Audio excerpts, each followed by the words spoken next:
नमस्कार भावांनो, स्वागत आहे आजच्या या मिनी व्लॉगमध्ये. आज जायचं होतं दादूला हॉस्पिटलला घेऊन. गाडीवर जाणं शक्य नव्हतं म्हणून आज केली रिक्षा बुक. जाताना ओवीला टाटा करत असताना ओवी लागली रडायला. पुण्यात बाप्पांच्या आगमनाची तयारी जोरात चालली होती आणि पोचलो दवाखान्यात. रिसेप्शनला जाऊन दादूचं रजिस्ट्रेशन करून घेतलं. गणपती बाप्पांचं उद्या आगमन होणार आहे म्हणून सगळीकडे जोरदार जल्लोष चालू होता.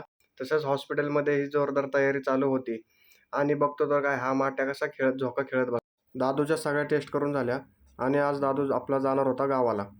मग रेल्वे स्टेशनवर जाऊन तिकीट काढून त्याला रेल्वेमध्ये बसवून दिलं आणि मग मी जाताना मग म्हणलं बाई कुठं PMTने जात बसतो, आज जाऊ मेट्रोनी. मग आलो, तिकीट घेतलं. ऑनलाईन तिकिटाची सोय होती म्हणून बरं झालं. आणि मग चेक इन केलं आणि प्लॅटफॉर्मला आलो. प्लॅटफॉर्म बघ किती स्वच्छ ठेवला आहे आणि ती बघ आली आपली मेट्रो. कशी आहे बघ. अरे बाप कसली ती गर्दी. याच्यापेक्षा तर आपली PMTच बरी होती. उतरलो एकदाचं मग त्या गर्दीतून.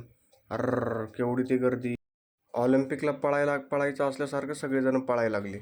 आणि मग त्या गर्दीतून रस्ता शोधत शोधत मी पण आउट गेटला आलो आणि एक्झिट केलं.